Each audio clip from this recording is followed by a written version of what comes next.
I am now going to introduce our guest. Nick Dallett has spent, as I mentioned, much of his 25 years as a software professional learning how people can communicate better and has applied what he's learned to become a better manager and friend. Nick also hosts a weekly podcast called Conversations on the Coast and is a regular contributor to the Sound Epistemology YouTube channel, which I will drop the link for that in the chat. Nick is also a volunteer at Recovering from Religion, and a little bird told me that sometimes he also volunteers to help adorable baby wild animals get rehabilitated.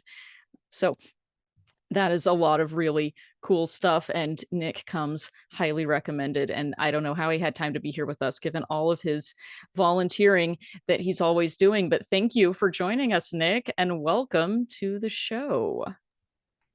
Thank you. Yeah, we are excited to hear from you about your topic. I think this is a topic that's so important, so I cannot wait. Awesome. Well, hopefully everyone can see my screen and will yell if you don't. But I've got a little bit of a slide deck here. What I want to talk to you about tonight is something that started for me in May of 2017, when I responded to a Twitter post from somebody who purported to believe that the Earth was flat. And I know these days we're pretty familiar with the whole flat Earth phenomenon. It's really taken off. But I thought that I could just respond, back then to this person with a, just kind of simple statement of how they could verify that that wasn't true. And I thought that would be instructive and that would be the end of it. And it wasn't. And that really led me to a 7 years and counting YouTube rabbit hole that I know a lot of us have been on, of flat Earth debunking, Simon Dan and so forth, conspiracy theory discussions, and atheist-theist debates. Matter of fact, it's this rabbit hole that led me eventually to RfRx. But along the way, I learned a lot about what can go wrong in conversations, the epistemological and rhetorical mistakes that we all make. And I got a master class in skepticism and critical thinking and, how to have great conversations in situations where, the stakes are high and emotions are running rampant and things are really likely to get spicy. And finally, I found my way to a set of techniques that are like ninja level and seem to be magic, and really started to have better conversations. Just for a flavor of that, um, 2 weekends ago, I went down to the Fisherman's Pier here in the rural seaside town that I live in, and had a wonderful conversation with a MAGA Republican who didn't know why Democrats and Republicans couldn't come together to have great conversations. He and I are texting back and forth now, and I think we're gonna wind up being friends. The week before that, I walked right into the after service coffee social at one of our local churches, a non-denominational church that the pastor describes as Baptist Light. And I had a great conversation with the pastor about his beliefs and why he believes the way he does, and found out he's a wonderful person. So it's possible to have great conversations in all of these really high stakes situations without, coming out of it feeling like you've been trampled on. And if you don't mind, if it's okay with you, I'd like to share some of what I learned. Sound good? All right. Sounds good to me. So I'm not going to be able to teach you everything that I've learned. Obviously I've spent 7 years studying stuff. I realized that I had a lot of learning from before that. So when I was a parent, there's things that I learned. There's things that I learned when I, had management training and books that I've read. And it really kind of all started to coalesce together for me into this set of 4 things that I call the 4 disciplines. But what I can do today, I can't like let you practice, I can't tell you everything, but what I can do is present to you 4 conversations that I had in real life, sometimes some in my personal life, some in my work life, and how I dealt with those conversations, or in some cases, how I coulda, shoulda, woulda dealt with those conversations if I had had better tools that I have today. And so that's, the basic structure of the talk, is we're really gonna focus on these 4 conversations. But then at the end, what I want to do is talk about those situations when you're not bringing the conversation to someone else, but someone brings the conversation to you and you're in the hot seat and you're answering questions. How to be a good, honest interlocutor, how to be a good answerer of questions when the spotlight is on you. And then at the end, I'm going to talk about 5 conversational frameworks and just kind of point you off in those directions. So if you want, you can go study those things and become a ninja yourself. So with that being the agenda, let's charge forward. So I always like to start off with a joke, and this is something that I learned from my friend Dan. Dan is someone who's been a friend since we started working together back in 2011. He's a friend in personal as well as in professional life. And he has got a lot of pithy little sayings that contain great volumes of truth.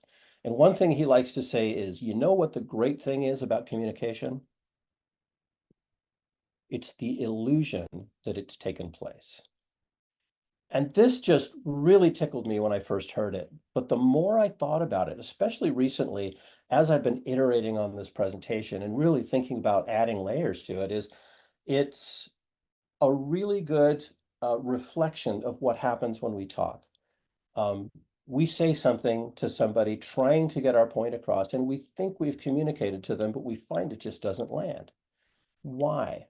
Well, when I walk into a room, I bring with me a brain state. Computer scientists will know it as a working set. Um, my memory and my neurons are set in a particular configuration, and that configuration was greatly influenced by what I was doing when I came into the room. It's definitely influenced by the thing I'm going to bring to you when I want to bring a conversation to you.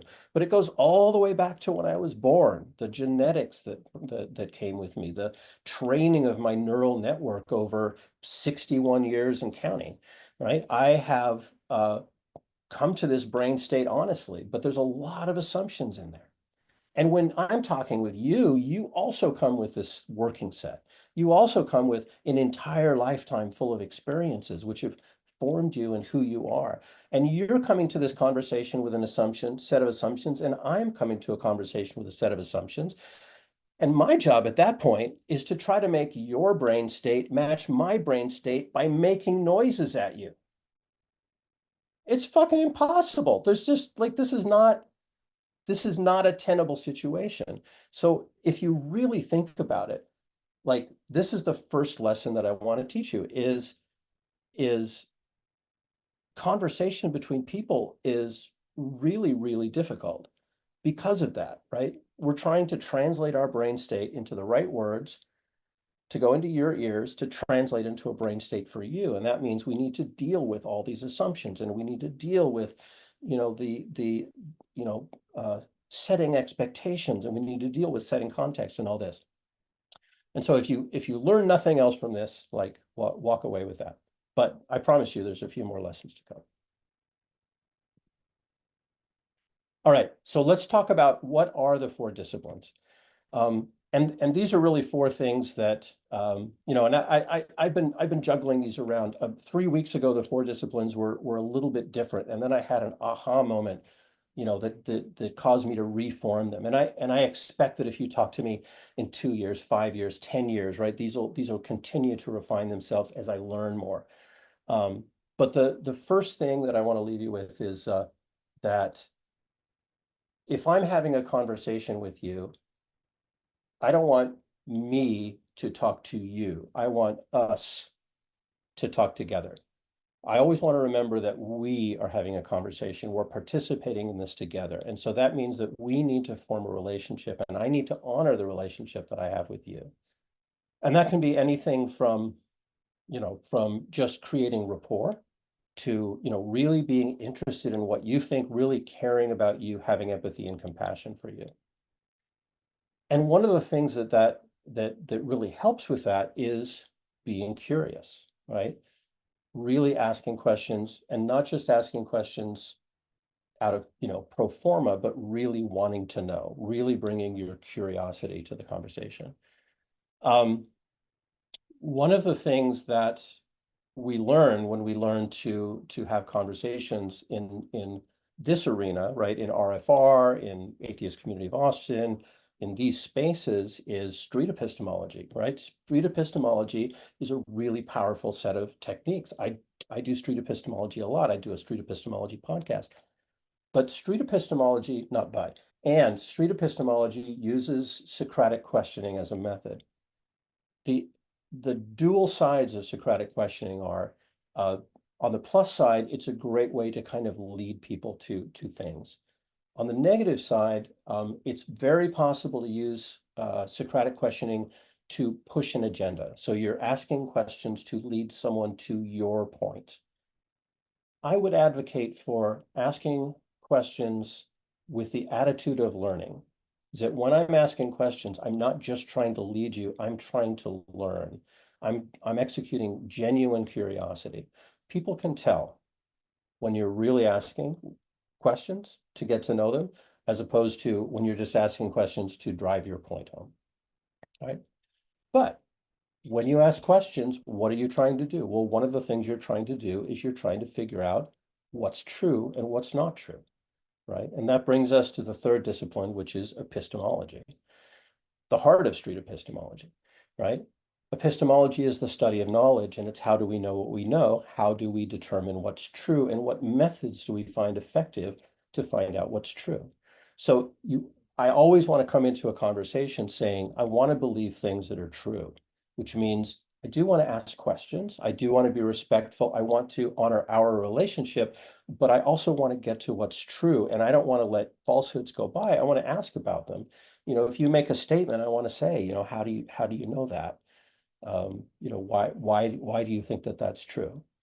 And in order to really figure out if people are using good methods to determine what's true, you need to look at the methods, right? And that's where you get down to epistemology. And sorry, I misspoke. Seeking truth is about skepticism, really trying to figure out what's true. One of the tools of skepticism is epistemology, or what methods are people using, right? So these are the things that I try to remember when I'm having a conversation, any conversation, whether it's a pleasant one or one that's likely to become unpleasant. How do I make sure that we are operating out of a relationship? How do I make sure that I maintain rapport? How do I make sure that I'm maintaining a curious mindset? So even if I'm, in some way trying to, move in a direction with a line of questioning, I really want to know what the answers are, and the answers that you give me might actually change the direction of the conversation. But I do want to make sure that everything that I'm hearing is true, everything that I'm saying is true, and that we know why they're true and how they're true by looking at what methods we're using. So that, in a nutshell, is the four disciplines. And the rest of the talk, I'm going to be really showing, like, how do we bring these things to conversations to make them more valuable, more meaningful, and ultimately have the result that we want. All right. So let's get to our four conversations. This is just an overview, and so we'll first talk about Torpedo Terry. This is a work situation where I was trying to, get something done and somebody got in my way. Flaky Fran is a story about a pattern in a relationship that's changing, and how do you figure that out? Stubborn Stanley is, every uncle at Thanksgiving dinner who says something that is just wildly fanciful. And Evasive Elion is really talking about, as a manager, things that I have to deal with in terms of performance management, especially when people are in denial about their work performance. All right. So let's dive in. So what was this, about 20 years ago, 15, 20 years ago, something like that? I was a program manager working on a large boxed software product that everybody here has used. And as a program manager, part of what I needed to do was write software specifications. And I'd write, 20, 50, 100-page document describing exactly what every piece of the software was supposed to do. And the gateway to being able to work on that was the spec review. Spec review is a meeting that has a lot of very expensive people in it. People who, if you have an hour-long spec review, right, you're spending thousands of dollars an hour, and you're if you have to abandon a spec review, you've wasted a bunch of people's time, and you've got to bring them back in the room again at great expense another time. So I was giving this spec review, starting to go into my preamble, what we call the one pager, which kind of gives the overview of the project. And Terry raises his hand and said, "Hey, I'm not comfortable moving forward with this. I don't know enough about this project to give good feedback. Can we please reschedule this for another time?" Well, Terry was not directly associated with the project. Terry was a leader, but not an executive. He didn't have authority over me, over my project, but he was respected in the organization. So what was I to do? I could push back, make a scene, probably lose face myself. I could, or I could just say, okay, let's stop, because we need to operate under consensus. And at the end of the day, that's what we did. I said, okay, let's pause. We'll come back. We'll reschedule this later. So what was the impact? Well, the impact for my team was they were embarrassed. They were demoralized. There was a lot of uncertainty, right? We put a lot of work into this research. We put a lot of work into this spec. We were ready to get started. So this was going to delay the project by at least 10 days, because that's how long it would take to get all these people in the room again. My team was going to go off, totally at sea. They were going to have a lot of stress and anxiety. I was, felt like my credibility had been tossed on the carpet. It was a very emotionally high stakes situation.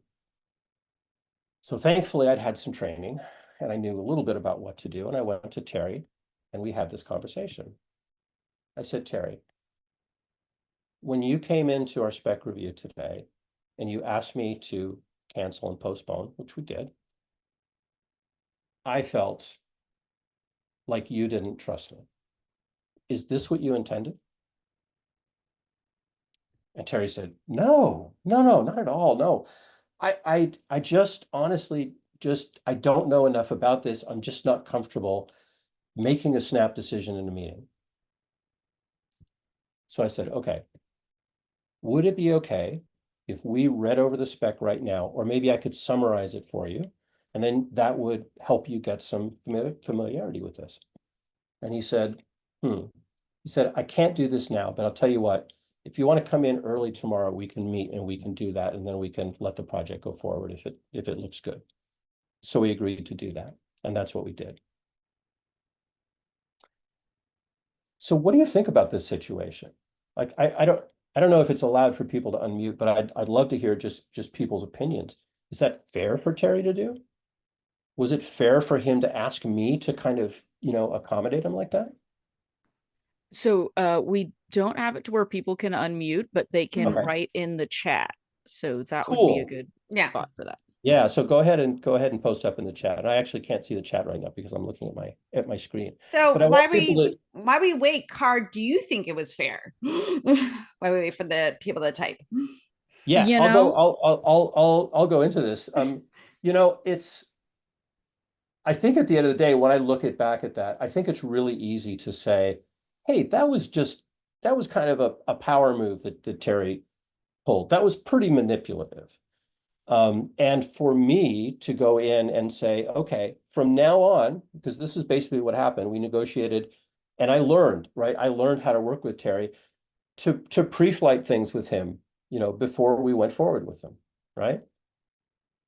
I think that probably comes across looking pretty unfair. That looks like he's kind of like flexing some power and some privilege. But at the end of the day, like, people aren't who we want them to be. People are who they are. And meeting people who they are is a way of, sometimes that's what you do to move forward. And as it was, this formed a relationship. And then Terry and I, from that point forward, we had ground rules. We had negotiated a compromise. We were able to work together very well from that time moving forward. So whether or not it was fair, it was pragmatic. And so the thing that I want to call attention to here is the skills that I brought to bear in that situation. So in terms of the four disciplines, I focused on the relationship. right? I focused on what do I need to do to create a good relationship with Terry. I avoided accusative language. And people often call this, not doing you statements, but you can't not do you statements. I think that's something that confuses people a lot. I had to say, hey, Terry, you came into my spec review and did that, right? But that's a simple statement of fact, as opposed to saying, you torpedoed my spec review, you little, right? So accusative language is what I avoided. I described the impact of the behavior. Hey, when you did this, it made me feel like you didn't trust me. I named and owned my feelings and my perceptions. And then I asked questions and I listened, right? That's where curiosity comes through, right? Would it be okay with you if I reviewed this with you? He said, well, I can't do it now, but let's do it tomorrow, right? So then we negotiated a compromise. So the way I approached the conversation helped us have a more productive time. And the result was that we agreed on this pattern of communication. It's like he's a busy guy. He's uncomfortable going into a spec review and signing off in the moment. So I just need to go reflight things with him. And we started to build a trust relationship and a process that we'd use moving forward. All right. So that's Terry. So let's talk about Fran. Fran is somebody who I also knew from work. Actually, it was that same team where we had that spec review. Fran and I became very close, and as a matter of fact, we started a business together. We ran a business together for about 12 years. And towards the end of that time, we both had changes in life, right? Our lives changed. Fran's life got really, really busy. And a pattern emerged. Fran texted me and said, hey, I really miss hanging out with you, right? We should get together more often. Do you want to get together this Thursday? And so I texted back immediately. I was eager, right? I was like, hey, I miss our friendship too. Hey, I'd love to, but I can't do it this Thursday. Here's several other times that I can meet. And then nothing. I didn't hear from Fran for over a month. And the next message I got back was, hey, wow, I've been so busy. I'm really sorry I haven't talked to you in a while. We should get together. I'd really like to get together and, and still be friends. How about we do this? And this repeated, right? This kind of went on for a while. And it really started in my mind to erode my trust. To the point where I really felt like it was getting to the point where I couldn't bear to be, to be in this relationship with Fran. So what I ended up doing is calling up Fran one day and we talked on the phone, which was a little more effective because it was very clear that Fran didn't operate very well with texts. I have a chicken being shown to me out the window. And so when we talked, I said, hey, I've noticed a pattern of behavior in our relationship. And I described exactly what happened. I said, hey, could you open up your text and just scroll back and look at our last few text conversations? And Fran was like, oh, okay, I see it. So I said, okay, clearly this pattern of communication is not working for us. So how can we work together to fix this? And so Fran agreed that if we were going to try to set up time together, we would call. We would do it on the phone so that we could do the whole transaction and there wouldn't be this, flurry of excitement and then ghosting. And at the end of the day, Fran's and my relationship was kind of tailing down. And at some point we just agreed, hey, let's just not try right now. Like it might work in the future, but it's not working for us now. But the fact that I was able to kind of interrupt that pattern with that conversation, right, was kind of what allowed us to get there.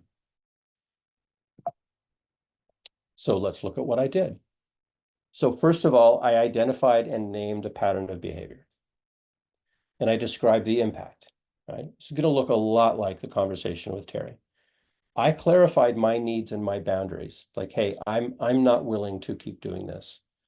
And then I asked questions and listened, and we negotiated for mutual benefit. So again, it's that pattern of prioritizing the relationship and using curiosity to kind of pull that information and really eagerly and honestly wanting to know, right? Hey, what's going on with you? What works for you? What can we agree on? And that created this shared accountability for us to maintain trust, and we were able to negotiate ground rules for future contact. Really, and really at the end of the day, the value was it allowed us to both realize that our relationship had gone to a different place, and we needed to take a different relationship to it. Whew. Okay. Well, we've talked about a couple of conversations that are very similar. Let me talk about something that's actually very different. And this was different job. I was running an agile scrum. I assume there's a lot of geeks in the audience, so you know what that is. But basically, it's a meeting where everybody gets together and they talk about what they did that day and what they're going to do the next day and what help they need from everybody else. And Stanley was a virtual member of the team. Stanley didn't report to me. Stanley was in a different city remotely. We were on Zoom and we're just having this conversation. And it was about the time that companies were starting to let employees come back to work in the latter half of the pandemic. And my employer had said, hey, you can come back to work provided you're up to date on your vaccinations and you can prove it. And Stanley said, oh, yeah, I'm not going to be doing that. I'm not going to get vaccinated because vaccines don't work. And Stanley went on to say, to explain why. Stanley said, I was vaccinated for measles when I was a kid and I still got the measles. So clearly vaccines don't work. So I'm not getting this vaccine. Great. So what did I do? Nothing. And this is a really key learning. And this, I did the right thing in the situation with Stanley, but later on when I read Dr. Peter Boghossian's book, How to Have Impossible Conversations, one of the key things that he mentions there is when to know when it's not right, how to know when it's not right to have a conversation. This is a situation where the conversation was not directly related to the work we were doing. Stanley wasn't reporting to me, so I didn't have any skin in the game as to whether Stanley came into work or not. But he created this situation where, everybody in the stand-up fell silent. And I think everybody in our very science-based, evidence-based community, that is our virtual team, everybody felt a little bit awkward around Stanley from that point. And it's only been in more recent years when I've got the better tools that I could talk to someone like Stanley, right? So I want to emphasize what I did in the moment was the right thing, right? Don't touch it, walk away. There was no reason to push that agenda at that time. But what could I have done? I could have gotten a hold of Stanley and said, hey, engage my curiosity. Hey, I'm really interested in what you were saying about, about your vaccine doubt. I could ask what Stanley believed and why he believed it. I could kind of try to use sort of a street epistemology technique, a set of questions to kind of figure out how Stanley figures things out. It's like, hey, what does your doctor say about this? Have you talked with your doctor? What do you know about vaccines and how they work? Are they 100% effective? Do you expect it to be 100% effective? Um, in leading by questioning, again, this is one of those points where I think anybody who trusts medical experts is probably going to be tempted to come at this conversation with an agenda. But I think, we're not going to change Stanley's mind. All we can do is be curious and ask questions and maybe spur Stanley into starting to think about some of these questions. And, maybe eventually that'll lead to Stanley having a change of mind. Or maybe Stanley knows something I don't, right? And that's where intellectual honesty really comes into these conversations, right? If you're talking to someone who has a different point of view from you and you assume you're right, what if you're not right? So I think bringing skepticism and bringing curiosity to a conversation like that can really level the playing field to where you're not elevating yourself above your conversation partner, and you really are kind of like having that us conversation. We're participating together, we're sharing information equally, and you're not trying to message, but you're actually just kind of trying to pull information and lead by questioning. So, and clearly with something like this, and I think probably lots of people have, heard about the studies, heard about the albeit questionable, backfire effect, um, and know that changing people's minds is not necessarily uh, going to happen, and so it shouldn't necessarily be your goal. But just trying to emphasize that relationship, be curious, ask questions, and then maybe try to get to truth, try to get to the methods behind their beliefs, can be really powerful in that situation. And while I haven't had conversations with Stanley since then, I've had other conversations where I'm able to practice these techniques. And I think that today I could have gone back and had a very productive conversation with Stanley. All right, let's look at our final conversation, and that's Elian. So Elian is somebody who did report directly to me, and I was accountable for Elian's performance. Elian was a software developer who was very confident and kind of a thought leader on the team. A, a relatively senior person on the team. Everybody else on the team were junior engineers who really looked up to Elian. Elian was a mentor. But things didn't always add up with Elian. And I started looking into Elian's code and not liking what I saw. And, Elian would take a bug and be working on it for a while. And when I'd ask Elian what was going on, he'd say, oh, this other team is working on something for me. I've got this bug. Here's the bug number. And then, that went on for a while. And Elian spoke with such confidence, I was like, oh, okay, great. But Elian's bugs would go unclosed for months at a time. He'd say, oh, this other team, the platform team is having a really hard time with this, and they're not able to figure it out. Well, then Elian went on vacation, and I contacted this team and I said, hey, I'm just curious, you had this bug open for a long time. And they said, oh, we deprioritized that a long time ago. We're not doing anything on that. I don't even know what you're talking about. Wow, that was eye-opening. So when Elian came back, I sat down with Elian and I said, hey, would you mind just opening up your IDE, and could you open up the code base? Could you just walk me through the code where the bug is and kind of show me where, what's happening? And Elian got very defensive and said, I think it is weird and invasive that you would want to look at my code. Well, that certainly didn't seem right. So it took me quite a while to find out how to get past what I call the reality distortion field. This confidence when you approach someone and you say, hey, I think there's a problem there. And they're like, oh no, I've got this, it's blah, blah, blah, blah, blah. And they say just the right things to make you walk away thinking, oh, that person really knows what they're talking about. But then when you start to dig, there's those signs. And so I started to work with Elian in a very fact-based way. And I stopped asking Elian's opinion and just started asking, okay, if you're not willing to open up your IDE and walk me through code, those of you who are not in the software business, an IDE is the software that you use to write code in. It's basically like a glorified notepad. And and I would instead say things like, hey, would you mind sending me an example of what you think some of your best code is? And so Elian said, okay, and sent me a link.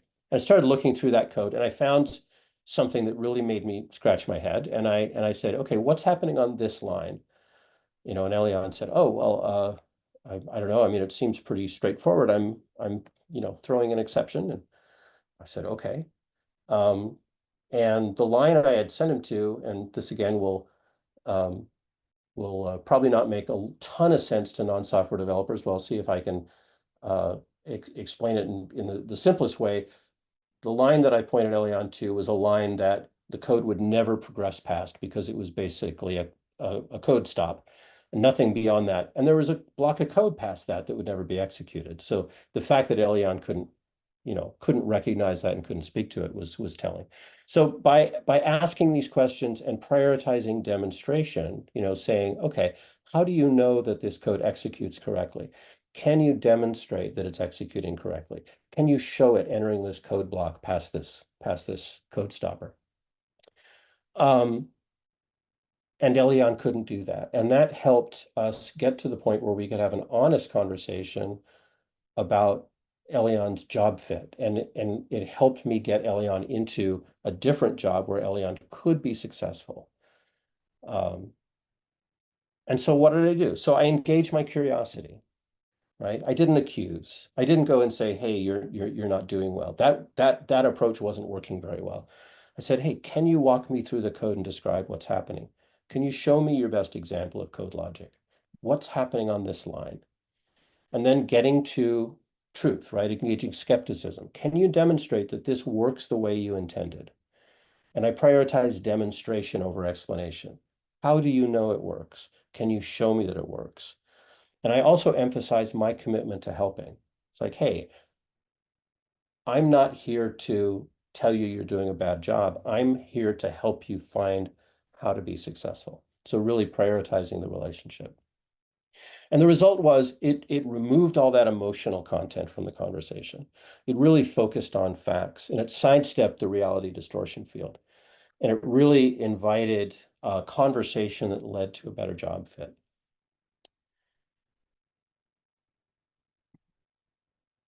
All right, let's take a moment for a breath, because those 4 conversations are a lot packed into a little amount of time.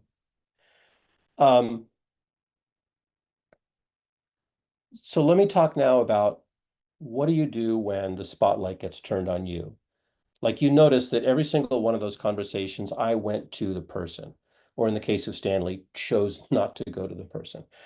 But what happens when the spotlight's on you? It can be really, really difficult to be intellectually honest and your best self when your VP is staring you in the face and asking you hard questions, right? So here are a few pieces of advice, and then I'm going to give you a demonstration.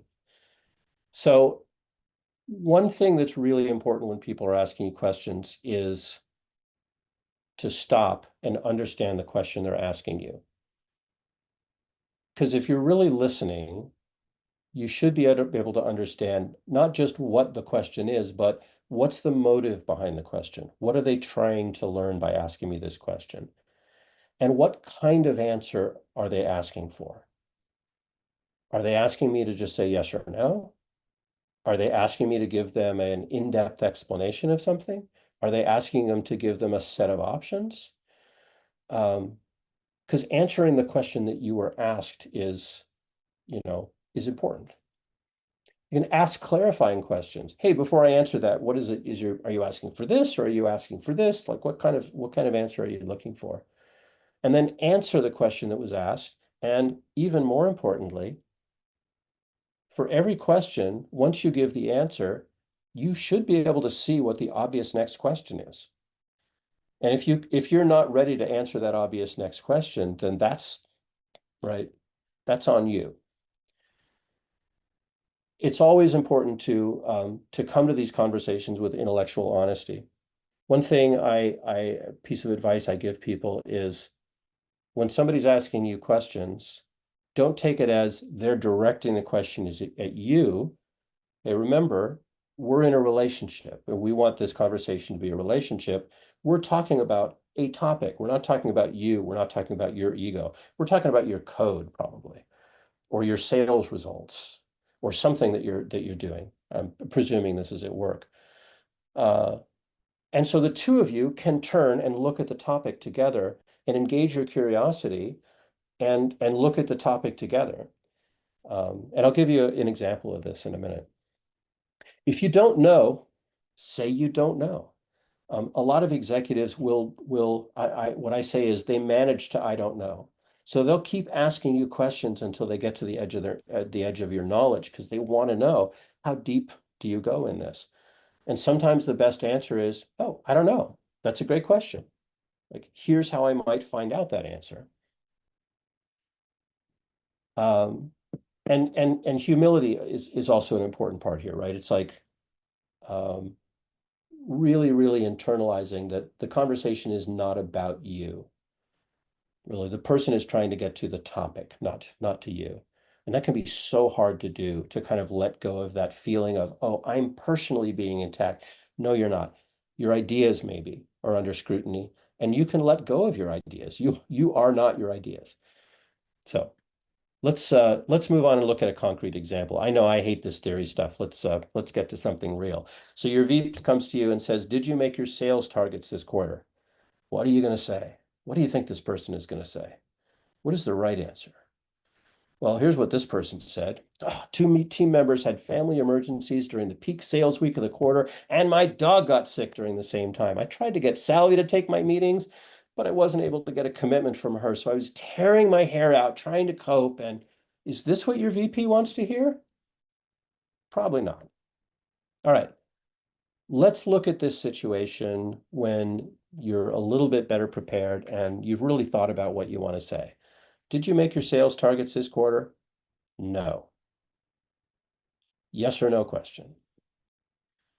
Will you be back to get on track? Will you be able to get back on track next quarter? So if you know you're going to go into a meeting and you didn't make your sales targets, if you're not ready for this question, then you're not prepared for the conversation. So always look for the obvious next question. I think so, yes, about 80% confident. So confidence level, clear answer. What is your plan? Again, obvious next question. Well, we should be back to normal operations by the middle of next week. And I've instituted a new incentive program for all of our sales agents. If my projections are correct, we should be able to recoup about 15% of the missed sales each fortnight this quarter. Now, are any of us going to be this present in a conversation when our VP comes to us with an unexpected question? No, of course not. I fabricated this example so I can be as eloquent as I want. But this is what you want, right? Think about, be intellectually honest. Give simple questions, figure out what they're asking, answer the question that they're asking, and then look for the obvious next question and be ready to answer that. And you're going to have much better conversations. All right, we good? Cool. So let's talk about what we're going to do moving forward. I want you all to change the way you have conversations. I've presented these as things to do when you're in kind of like these emotionally fraught, these anxiety-ridden, anxiety-producing conversations. But since I've been practicing things, I'm bringing these techniques to every conversation, and I'm having way better conversations. One of the things that's been great for me about doing street epistemology, which is where I bring all of these things together, is I get to go just walk into conversations with people who I normally wouldn't meet and have conversations about things I never would have thought I could have conversations about. And we have great conversations, and sometimes I walk away with new friends. And I'm a socially awkward introvert, right? So this has been like nothing short of miraculous. Here are some resources to kind of help you learn the ninja skills. And these are some of the things that I've learned that have helped inform these conversations. Nonviolent communication, NVC. I think a lot of people are familiar with this. I learned NVC when I was a new parent and we were learning how to negotiate with a toddler. Crucial conversations is where the first two conversations, the conversational pattern that I use came from. I look at crucial conversations as being kind of like a scaled up NVC for the work environment. Crucial conversations talks about how to deal with a relationship hurt, how to deal with a relationship pattern, and how to deal with a failing relationship. And they do it with, templates and techniques and things like that. Precision question and answer is a great way to look at structures for people asking questions and answering questions. How do you give intellectually honest answers that answer the question that someone asked? How do you recognize what they're asking for? And then how do you structure your answer to meet the question? How to have impossible conversations is probably familiar to a lot of people in this community. Dr. Peter Boghossian is the person who invented and named the original version of street epistemology. How to have impossible conversations kind of builds on that by talking about how do you have emotionally fraught conversations and bring your best self to those and have a civil conversation in spicy situations. And of course, street epistemology, which started from Boghossian's book, A Manual for Creating Atheists, and has evolved into something way beyond that with a fantastic community of people who can help you have some of these great conversations about truth, about values, about goals, and about divides between people. And then finally, the newest thing that I've discovered, there's a book called I Never Thought of It That Way by um, by Monica Guzman, who is a Seattle journalist who, right after the 2016 election, took a busload of liberal voters from Washington, from Seattle, and drove down to a rural town in Oregon on the eastern side of the state and set up conversations between people who had voted for Trump and people who had voted for Hillary and negotiated these civil conversations where people learned about each other and became friends. Braver Angels is the organization that's come out of that, and it's all about healing wounds and crossing divides with conversation. Very different sort of approach, but another great thing to inspire you to have better conversations. And that, I said, is that. So I would love to get to the Q&A if folks are curious Yeah. and want to know more. And I might have a special guest here in a sec. So Ooh, We I'm love special excited. guests. Yes. Okay. And I am going to try and drop those links as well that you just shared with us. I think I got all of yeah, them except the last one on the first slide. If you could help me out with that one. I got the crucial learning. navigatingbeliefs.com. That's it, navigatingbeliefs.com. Okay. Yeah, that is the course that Street Epistemology International has built for learning street epistemology. Wonderful. Okay, I'm pulling that up. And now, so I've got crucial learning. We've got the Center for Nonviolent I'm going to step away Communication. for just a sec, but I'm going to be back in about 30 seconds. Oh, absolutely. That's fine. And I am dropping all these links from the slide into the chat. We've got the precision questioning, and then there's the How to Have Impossible Conversations book. Obviously, my book list is growing again this time. You are going to die not finishing I your book know. list. I know. Oh, I Which am. I think is a good goal. It is a good goal. I don't want to finish all the books that I want to read. I mean, then what? Listen, I love me an audiobook. I've been listening to Jesus and John Wayne right now. Ooh. Which is a great book, but it is a deep dive into white evangelical Christian culture and the rise of the right, and how the seeds for Trump were kind of planted for like a very long time. It's a very good audio read. But it's like I have to commit. So so I listened to it on my what's the word, on my commute to and from work, because I'm in my car for 45 minutes. So it's, or if I'm having kind of a down day at work, like I can have in the background, and that is my reading. But it's really, really interesting. Oh my God, it's a chicken.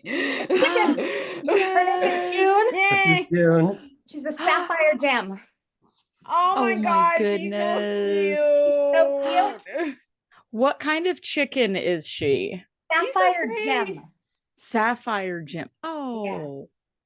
Yeah. She's so pretty. Oh my goodness. Yeah, she's What's her name? June. June. Awesome. Was she born in June? No, April. All my girls are from April, so they should be laying Oh, eggs. that's my birthday month. Best month to be born in. She'll start laying eggs in the next 3 to 6 weeks. Wow. How many That's chickens do awesome. you have? Is it 10. just her? No, 10. 10. 10. I've got the small flock. Oh my Yeah, goodness. they're right out there. This is the first time one's been in the house that I know of. Except for when the one had a poopy butt and had to have bath.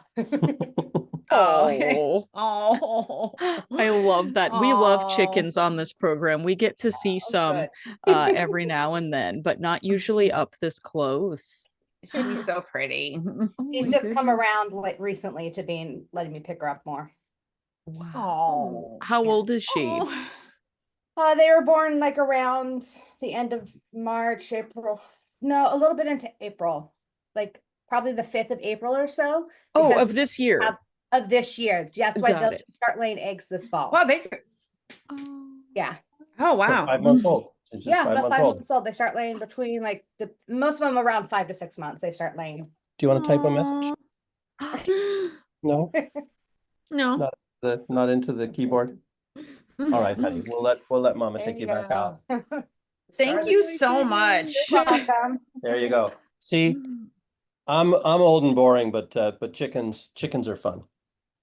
Chickens are great. We love chickens here. Thank you for having And her there's a no. join I us. see. That was wonderful. I'm pretty She's sure so that Bob cute. is has got a chicken with him there too. I saw feathers earlier. Yes, we Yeah, do get to see the flock sometimes. he loves his chickens and shows them off a lot in our wonderful community on Mondays, and it is great. It always brings a lot of joy to our community, so we're very grateful for Yes. people that shared their wonderful birds. Yes.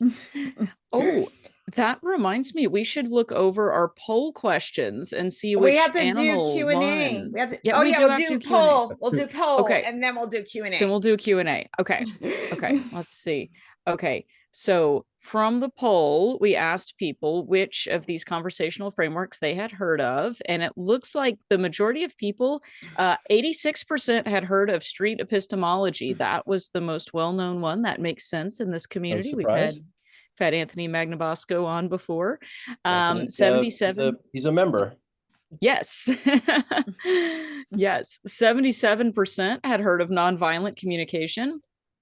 And then about a third had heard of how to have impossible conversations, a little bit less crucial conversations, and then just 9% knew about the precision question and answers, which I'm going to have to look at that one later. I can't wait to check out those links.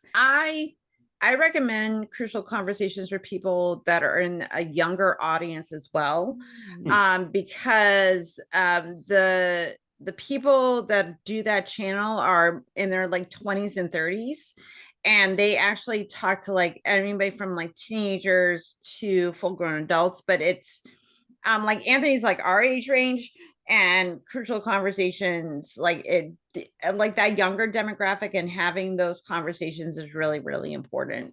It was like I really like their content's very good if you're like a little bit on the younger spectrum, and I'm pimping the channel. It's really good. So Excellent. Awesome. Yeah. And now we're seeing a coop view. Yes. oh Oh, yeah. I love it. So many good chickens. Okay, next question was, what kind of difficult conversations do you struggle with the most? The most popular answer here was a relationship pattern, and then followed by a single incident of hurt or bad behavior. And we also had people answer for religious or political disagreement. That was the next most common, followed by work performance management, and then relationship pet peeves. And 18% of people selected something else. And I'm not sure if I saw in the chat if anybody put what the something else was, but there, I guess, are other things too. You can have difficult conversations about almost anything, it would seem. Yeah. So maybe if people have specific questions about those, we could get into some of that too. But first, what is your favorite type of mammal? And you may have noticed there was one option that was not a mammal that was in that list, and I am shocked no one picked it. Okay, we've got a smart crowd here. They knew that was a trick question. So let's see which one won. My favorite, the dogs, the coyotes, foxes, and wolves ran away with it with 24%. But also popular were the primates, the lagomorphs, which are rabbits and hares, the giraffe, okapi, and pronghorns. Did I say primates already? You did. Okay, and then bats, and then raccoons and red pandas came in at the end with 5% apiece, and 33% of people selected something else. So I would love to hear. Well, Probably felines. Peggy, my cat Peggy Sue left the room when she saw this list, and she was not represented. Ooh, that's Mm. true. Yeah, fair point. We did not include the cats. I'm a Oh, little big insulted. oversight. But Yeah. but I love me a bat. Like I love bats. Yeah. So I was like, fine, bats. Peggy But Sue I would was a love a little bat too. sad. There I'm was sure if she could catch there it. was no felines as someone that is a very, very, very big cat lover. And though I do love the puppers. I am a Yes. cat owner. I gotta say, We these All will the days, forgive cats. you. these days I'm into the squirrel-like rodents. The wildlife rescue that I work Yeah. at, we mostly have baby small mammals, and so I got to hand feed this week northern flying squirrel, and absolutely fell in love with a chipmunk who thankfully has now been released into the wild, but I was tempted to bring home. Oh Um, my and goodness. we've got Douglas squirrels, which are the native squirrels in Washington State. We also get the eastern grays, which are invasive pretty much everywhere on the West Coast. But the Douglas squirrels are really cute little auburn squirrels. My Oh. boss owns a sugar glider and built like this whole enclosure for it to like jump across from different um aerial heights and stuff. Like and she shows me videos and I just like, oh my god, she's so cute. I love a critter. I love Yes. like I do too. I am gonna say that, Nick, like, the fact that you're also a super smart person, and the fact that you also rescue wildlife, like, endears me to you so much. So thank you for all the wonderful work that you do. That's wonderful. All right, I see one. Well, I see a couple of questions in the chat. Yes. We've got Um, questions. Yes. Do you want to? You might be tracking them a little better than I am, but I've seen Yes. a couple of questions Yeah, I we have like. a list. Yes. Awesome. We've Go got for them. it. Okay. So the first one that I've got is, how can employers ensure clear and effective communication with employees who have disabilities? That's way outside the range of what I'm talking about, but since I am a manager and deal with that, that is difficult. If you're a manager and you haven't had to deal with your own disabilities or that of a loved one, I think that really puts you at a disadvantage. For me, it's all about humility and empathy, realizing that I am not like normal, right? People are people and everybody's experience is unique. And I don't know how you train a manager to do that unless they have been confronted with that either through their own challenges or by having someone in their life that they can observe going through challenges. So yeah, how do you get, we all go through sensitivity training, we all go through disability awareness, but how you actually get people that palpable sense that they can really try to, empathize with people, that's difficult. Yes, that's a hard thing. Yeah, for sure. We did have a question in regards to the Torpedo Terry story, but because of context, Yeah. might be better for the hangout. So we're going to Okay. put a pin in that. And I'm going to move on to the next question. As someone with autism, there's something I need to ask. Why is that most neurotypical people need eye contact to converse? I hate eye contact. I only do it if for those people who seem to need it. I have never understood what my eyes have to do with my ears listening. Please explain Why is eye contact so important to neurotypical people? Because every sense gives you information, and there's a lot of information that you get that doesn't come through the voice, body language, and so forth. That's, I mean, for me, that's why I find that talking to someone in person is far more effective than over video chat, and video chat is far more effective than the phone. Phone is far more effective than just text. And so it's stripping away those layers of, because when you're in the same room, you almost get like a kinesthetic sense of people and where they are, and right, you can kind of sense them moving around. Whereas when you're just looking at them, like, you get body language and you get the eye contact. A lot of people feel like there's like a sense of intimacy when you look at someone's eyes. But here's what I would say to you as, an autistic person who is uncomfortable with that. I hope that you're comfortable maybe setting the stage for people when you start to have a conversation. It's like, hey, just so you know, I'm autistic and it's uncomfortable for me to make eye contact. I'm not being evasive. Like, I am interacting with you, through hearing and voice, and I would prefer not to make eye contact. So I think, setting the stage with that, hopefully somebody who's an empathetic communicator is going to honor and respect that. Because I think, to your point, neurotypical people, or if there is such a thing, but like the middle of the bell curve, people do find that if you won't make eye contact, sometimes that can be seen as evasive. So I think setting the stage for that and having that pre-conversation, I think, is probably very powerful. That makes sense. So we should communicate about our communication needs, is what I'm hearing.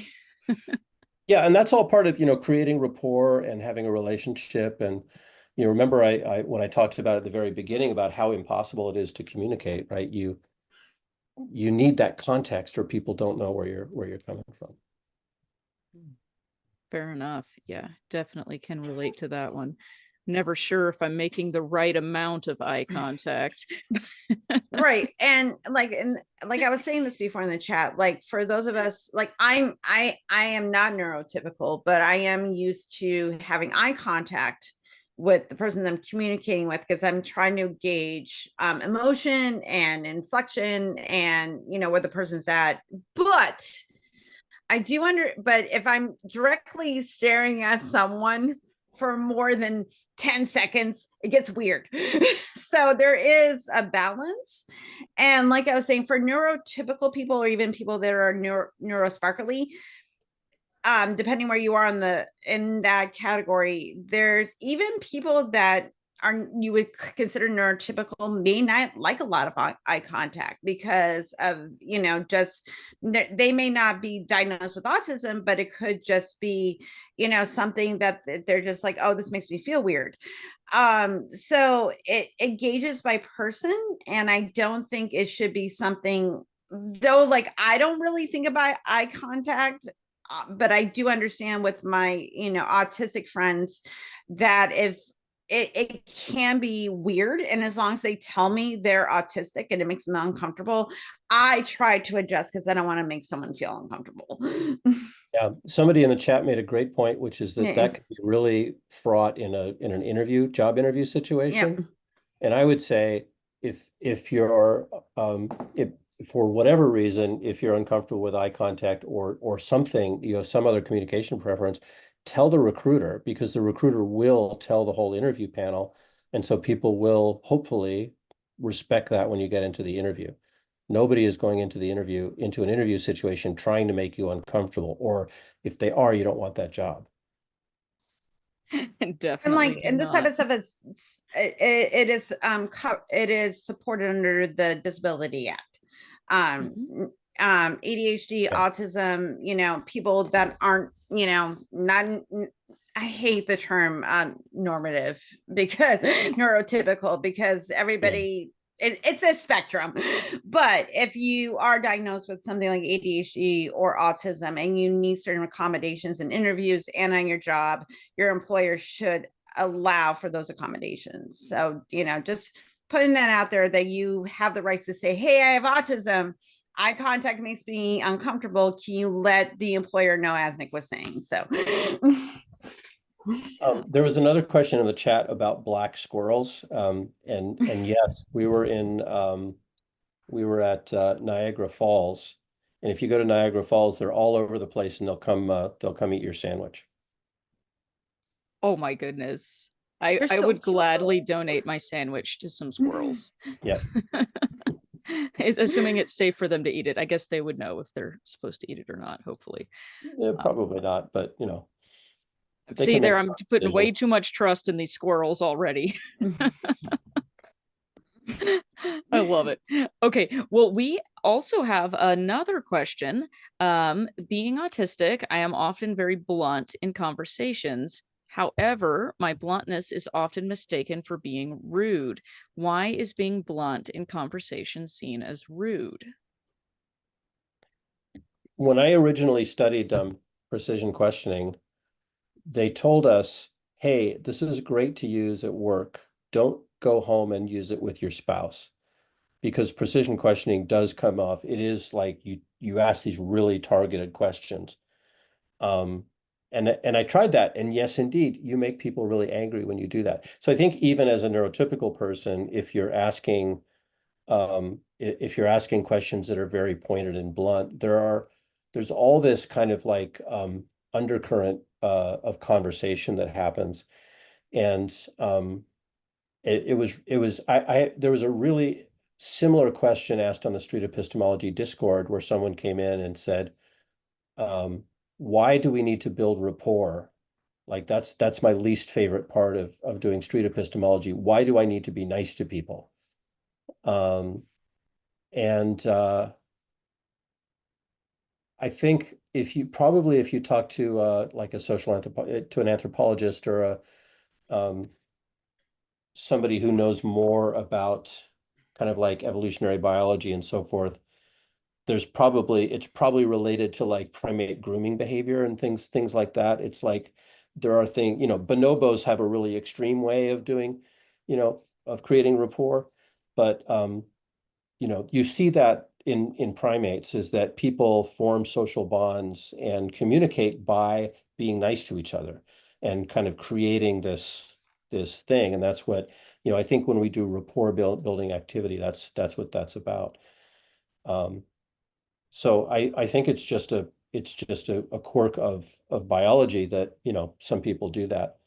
I've been hearing some interesting things about research about how Neanderthals were probably much closer to kind of like the autistic style, and that probably that was evolutionarily advantageous for them. But then kind of more modern humans in the main have kind of learned, and I'm speaking way outside of my area. I don't know anything about this. It's just I hear stuff. Well, So I will add, that's my speculation. I love it. I am an anthropologist, actually, and I will add There you go. about the Neanderthals. They also had much proportionally larger brains than modern There you humans. go. So there you have it. Yeah, it could be. There's also been a hypothesis put forward that one of the reasons that Homo sapiens sapiens eventually outcompeted the Neanderthals could have had to do with our domestication of and living with dogs, because they provided an advantage in many ways. Now, we don't know for sure that Neanderthals didn't also have dogs, but it's just one hypothesis. So yes, Richard, bonobos are very nice to each other. Yep. I love it. Okay, let's see. I think we've got some more questions. Helen, I think you're up. Yeah. So this is the last question for Q&A, but if you stick around for the chat, you can ask more questions. Just saying, if you hang around for the hangout. So do you have any tips for managing your own emotions when you're having stressful conversations? I find it hard to not get defensive when in vulnerable conversations. We've had a lot of conversations about this tonight. It's always a subject that comes up because it's hard. Yeah, I love this question. I saw this in the chat and I was waiting for it. I seem to be especially good at compartmentalizing. I'm like I mentioned the conversation that I had with the MAGA Republican out on the fishing pier. I had a great conversation with him. He was a great guy. He also believes some things that I think are just wrong. But the role I try to play is not the messaging role. I try to really focus on rapport building. And I find that as long as I prioritize that and remind myself, there's a one of Dr. Boghossian's points that I really like in how to have impossible conversations is shoot your messenger, right? Don't bring your message, leave your message behind. It's about inquiring from other people. It's not about bringing your message. And I've really tried to internalize that and, take myself away from my own opinion. And yeah, it's difficult, but if you remember what the goal is, um, you can kind of stay away from that. Now, do I get into that situation? Do I start asking my Socratic questions that lead in my direction? Absolutely, I do. But I try to more and more kind of like get away from that and kind of minimize it to really keep an even conversation. And remember that it's us that's having the conversation. It's not me that's having the conversation. But yeah, some people can't do that. Yeah. Some Any people tips have a if different way. to get better at it? Are there like do you ever like think something in your head like to keep yourself compartmentalized and calm, or do you have anything that I you like there remind were yourself? I used to write when I was my first few actual in on the street epistemology interviews. I wrote down on a piece of paper 4 words. I'm trying to remember now what they were. Rapport was the first one, but I think it was rapport, confidence, claim methods. No, rapport, claim, confidence methods. I think it was because those were the things that I tended to forget. Rapport because I wanted to put that first and make sure that's for me the thing where I've experienced the most growth from doing street epistemology is learning to very quickly establish rapport with strangers. And that's the piece that I think, rapport and curiosity. So relationship and curiosity in the 4 disciplines are the two things that are really about saying, okay, I'm going to prioritize the relationship over being right. I'm going to, I'm not going to go into this, that's not what this conversation is for. Sometimes to blow off steam, I go and I talk with the JWs down on the waterfront, and I allow myself to go into debate mode with them because they won't let you record them, so it's not going to be available for my podcast.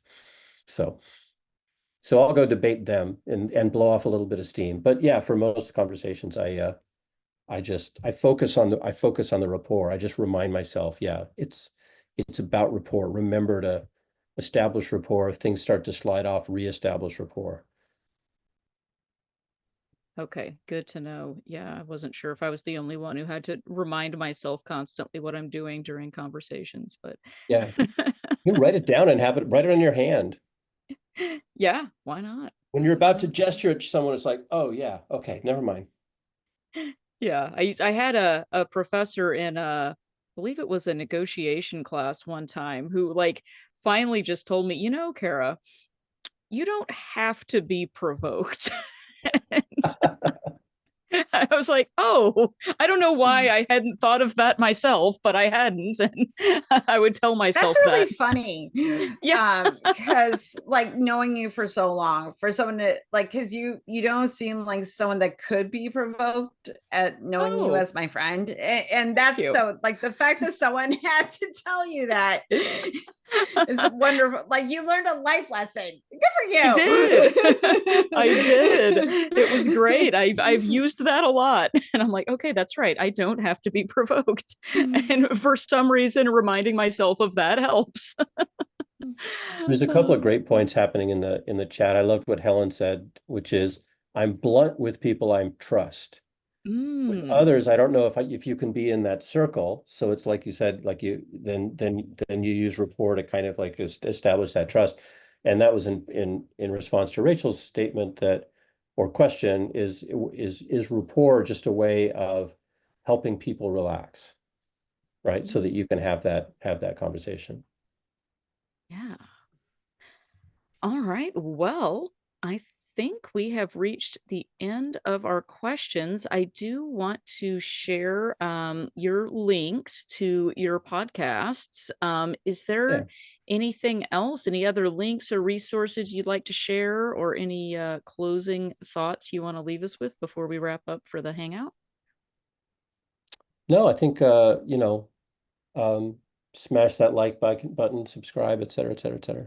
No, nothing in particular. Yeah, my podcast isn't even on my own channel. I piggyback onto Sound Epistemology. A fellow Washingtonian. David is currently traveling the country, just living in his car and helping street epistemologists in various places by giving them coaching, and he's filming people having conversations and putting them on his channel. And he turned me from just a guy who was out having conversations with people to now I'm audio recording and releasing things as a podcast on his channel, and he's providing me lots of support. So go give him lots of love and support. The channel on YouTube is Sound Epistemology, and yeah, the Conversations on the Coast podcast comes out on Wednesdays, but he's got great content coming out I think 3 or 4 days a week now. Excellent. Okay, and I dropped the links for both of those in there, so I'm looking forward to checking that out as well. Okay, well, let's go ahead and start wrapping up then. I want to thank everybody again for being here. Nick, especially, this was fantastic. I always love getting to hear about having better conversations, because it is one of those skills that I feel like you never quite perfect. There's always something more to learn, and I really appreciate what you left us with in your examples. So thank you for that. And thank you, everyone, for being here and coming to participate with us. This is why we get to have the show, because we have people that come and want to be here. So thank you for that, and for all of your questions, and everyone else, all of our volunteers. It takes a village of volunteers to make these shows happen and get them advertised and planned and promoted and out onto the internet. So thank you to everybody for that. And don't forget to join us next week. We're here every Monday. Next week, we have Phil Ferguson. And the following week, we're going to have Rebecca Hensler. Then we're going to have Forrest Valkai. We're going to have Helen, our own Helen Green, giving us a talk in October, and Coleman Watts. We've got a lot of cool people coming up in the next few weeks. So please stick around. I mean, don't wait here for a week, but come back next week, the following week. You're going to be woefully disappointed. Yes, it will be boring if you just stay here the whole time, but come on Mondays. Yes, and don't forget to, if you need more RFR in your life, we are on the social medias. You can follow us and also smash the like and subscribe and share buttons and everything like that. It helps us get out to reach more people, and it helps other people find us and find our content. So if you are comfortable doing that, you can find us on Facebook.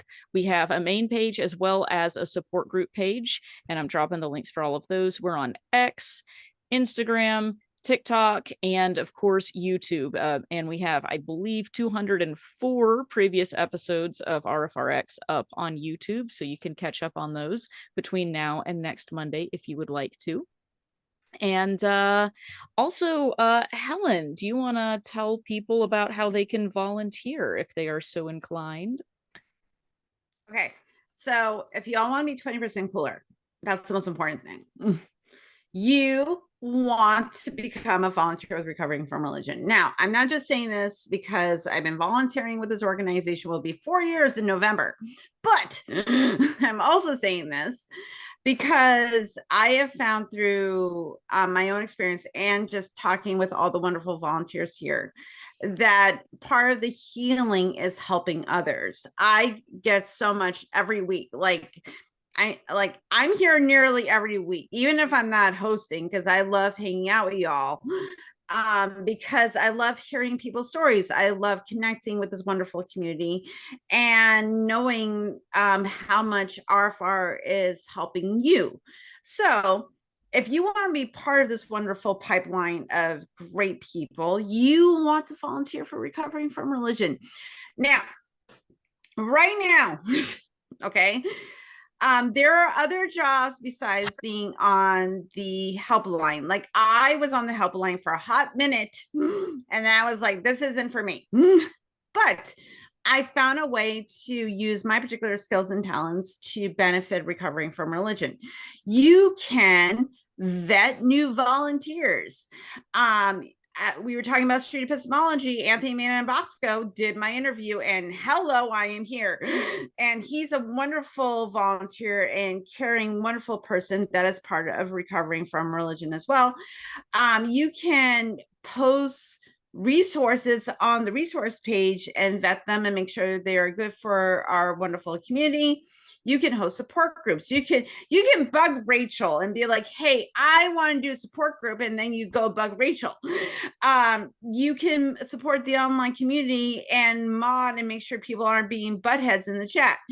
You can do IT support, and we always need people to help us to save Phil from himself and help like edit our videos to go up on our YouTube channel. Like if you have a talent and skill that you think that you can bring to this wonderful community, please fill out an application and tell them Helen sent you. Right now, the major thing, as I said, we are looking for web developers with experience in Node. Do I know what this means? No. So Next.js. Is that Next.js? Oh my God. and relational databases. If you have this talent, come fill out an application. We could really use the help. It will take you a little bit of time to get familiar with the code base, but we have volunteers that are can help you a few hours a week for 6 months to make sure that you're going to make a significant and impactful contribution. Again, please apply because that was a bunch of words that I know are words. I have no idea what that means, but I know some of you know exactly what I said. And if you do, you should volunteer. Back to you, Cara. Thank you. Yes, we need your help. Tech people that know things, come and help us. And speaking to Rachel, we actually have the lovely Rachel Hunt, who is one of our board members and has previously been the support group director, but is now working as helpline director. She does a little bit of everything around here and has been a guest on RfRx before. So we are so pleased to have Rachel wrapping us up for the evening. Rachel, welcome. Do give us your thoughts, please. Thanks so much for having me, Nick. That was amazing. I had no idea you had so much knowledge and experience to share. I was privileged to work with Nick a little early in his volunteer career here with RFR when I was working with more closely with support groups, and he came in and I actually did some of his training, and I realized now he didn't need to hear anything I had to say. He knew it all already. But yeah, it's so great to have people who know how to talk to people and have such a good, deep understanding of what these different skills are. We'd use a very specific type of skill when we talk to clients, reflective listening and peer support, but it's so closely related to everything that Nick just taught us, which is just amazing. I'm so happy I was able to be here tonight. Thank you, Kara. Brilliant as always. Thank you, Helen. Fantastic. It's always so much fun to see you. Nikki, I know you're working hard. Thank you for being here. I know there are other people. Rob, you're always awesome here on RfRx. And of course, I'm happy to have you doing all the things that you do. Rob is a huge helpline person who spends a lot of time on the helpline, especially taking calls, and he does a lot of training too. I know there are a lot of people here that I see that I know. Some of you, I might know you, but I just don't recognize your names, but it's so great to see you all. What am I supposed to say, Kara? I should talk about the fall excursion. Yes? Yes. Do that. Okay. fall excursion coming up quick. Let me just double check, make sure I tell you the correct date. September 27th, 28th, and 29th of 2024. We will be in Charlottesville, Virginia. If you want more information, go to recoveringfromreligion.org, because there is a tab at the top that gives you all the info that I couldn't possibly remember. But these things are so much fun. If you're able to come, we would just be thrilled and just tickled to death to have you. We have a fantastic time. This year's going to be special. Helen and Glenda are doing a special secular rituals thing that we've never had before, which is going to be real exciting. Shelley Seagull is going to be there. Just the whole thing is going to be amazing. And if you can't make it, I'm sorry. And not everyone can go, but if you can, please try. It's just going to be incredible. Yes, thank you. I cannot It's wait. in It's going to be so Charlottesville, much fun. Virginia. So if you're in that area, or it's an easy few hour drive, please, even if you can just come for the day, come, please join us. Like if you can just come for Saturday, come for Saturday. We would love to have you. Just to tag what Rachel was saying. Yeah, and I dropped the link in the chat for the excursion, so you can learn more about it on there. It's not too late to decide to come. We do still have some space available. In previous years, we have sold out, and we have a bigger space this year, so there is still some room left. So you still have time if you want to come. We got the question last time, by the way. Are the talks and, Shelley performing, is any of that going to be recorded and put up on the RfR YouTube channel at some point? That is an excellent question. We have spoken about this, and I think that there was an ethical issue and a logistical issue, neither of which has been 100% solved. The ethical issue was that there were people there that would not want to be recorded, and so I think in the past they have had a policy not to record anything. But of course, last year we had documentary crew there, so that is not an overwhelming objection. But also the other thing is just technical. Getting somebody who has good technical experience to create good videos is something that we haven't quite got organized yet, unless it's happening and I don't know about it. But I don't think Or that's... you can volunteer to do it. Yeah, do you want to volunteer? A volunteer application. Yeah, but something we did do last year, and we can try to do again this year as well, is I can invite the speakers to see if they would like to give their talk for an RfRx episode after we get back. So that way people who aren't able to go in person can still hear the good information. So I will absolutely invite them for that.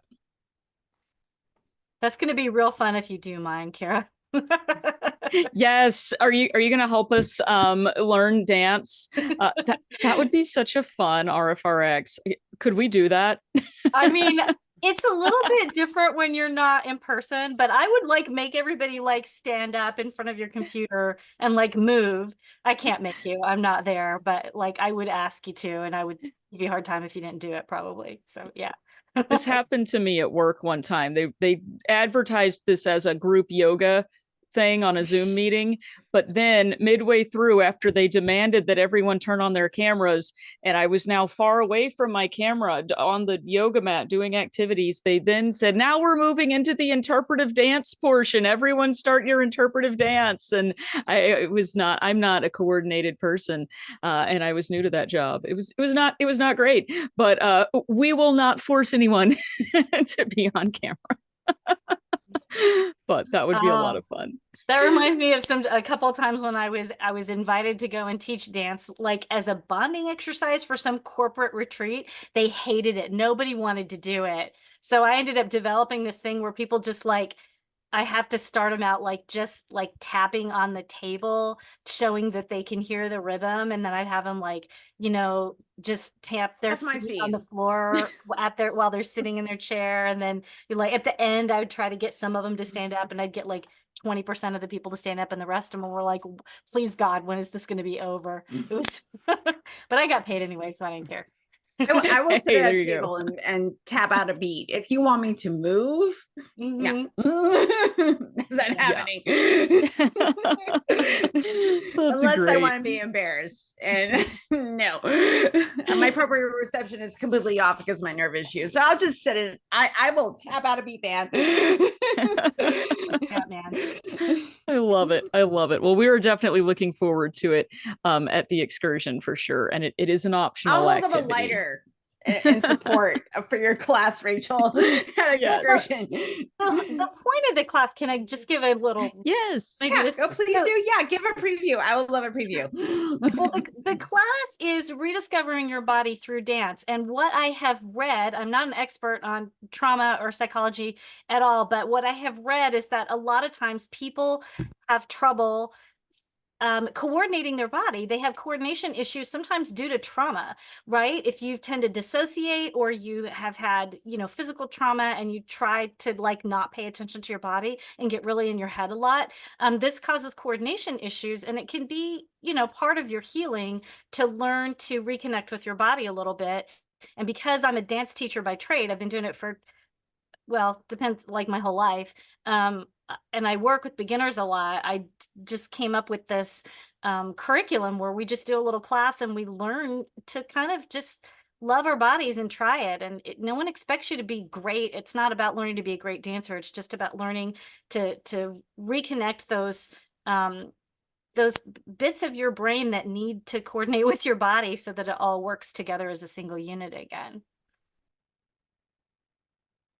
I love that. I think that is going to be so helpful for a lot of people. I'm looking forward to it. I'm one of those uncoordinated people. I don't know if I can.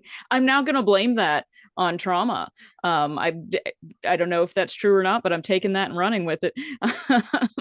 Uncoordinatedly running with it. I may fall down. Well, to me, it kind of makes sense. Like, just from my personal experience, when I'm upset, like I run into things too, right? If I'm Yes. like having a bad day, I'm not as graceful as I usually am. And it just, to me, it sort of seems intuitive that if you can connect your brain and your body better, that it'll help kind of free up some of those flowing, I don't know what you call it, just the way your brain and body is supposed to be connected and work together, and give you a greater awareness of all of your pieces. I don't know, that made no sense, but that's what I'm trying to do anyway. I get it and I love it.